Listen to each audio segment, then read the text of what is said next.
Troublesome trucks. James did not see the Fat Controller for several days. They left James alone in the shed and did not even allow him to go out and push coaches and trucks in the yard. "Oh dear," he thought sadly. "I'll never be allowed out anymore. I shall have to stay in this shed for always, and no one will ever see my red coat again. Oh dear, oh dear." James began to cry. Just then, the Fat Controller came along. "I see you are sorry, James," he said. "I hope now that you will be a better engine. You have given me a lot of trouble.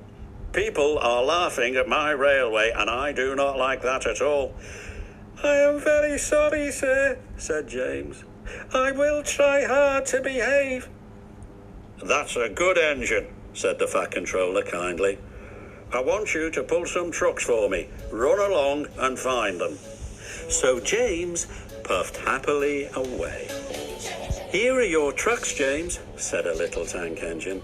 "Have you got some bootlaces ready?" And he ran off, laughing rudely.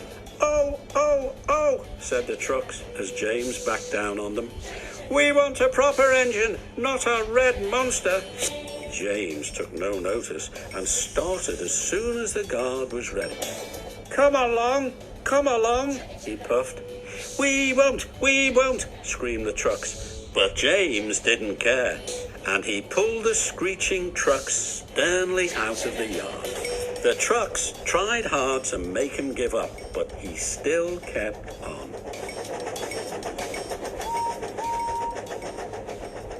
Sometimes their brakes would slip on, and sometimes their axles would run hot. Each time they would have to stop and put the trouble right, and each time James would start again, determined not to let the trucks beat him. Give up, you can't pull us, you can't, called the trucks. I can and I will, puffed James. And slowly but surely he pulled them along the line. At last they saw Gordon's Hill ahead. Look out for trouble, James, warned his driver. We'll go fast and get them up before they know it. Don't let them stop you.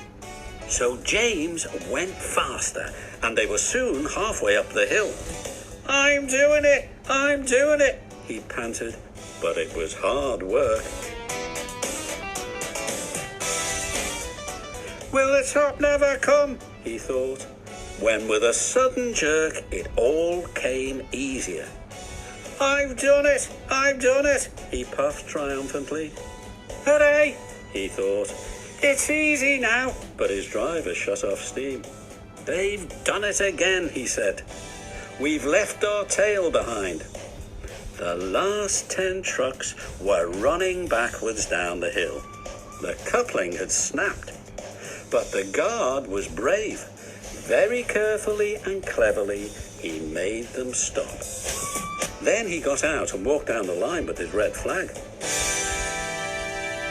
That's why it was easy, said James as he backed the other trucks carefully down.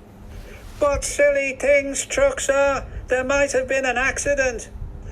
Meanwhile, the guard had stopped Edward, who was pulling 3 coaches. Shall I help you, James? Called Edward. No, thank you, answered James. I'll pull them myself. Good. Don't let them beat you. So James got ready. Then, with a beep, beep, he was off. I can do it, he puffed. He pulled and puffed as hard as he could. Peep, pip, peep, peep, you're doing well, whistled Edward as James slowly struggled up the hill, with clouds of smoke and steam pouring from his funnel. I've done it, he panted and disappeared over the top. They reached their station safely. James was resting in the yard when Edward puffed by with a cheerful beep, beep. Then, walking towards him across the rails, James saw the Fat Controller. Oh dear, what will he say? He asked himself sadly. But the Fat Controller was smiling. I was in Edward's train and saw everything, he said. You've made the most troublesome trucks on the line behave. After that, you deserve to keep your red coat.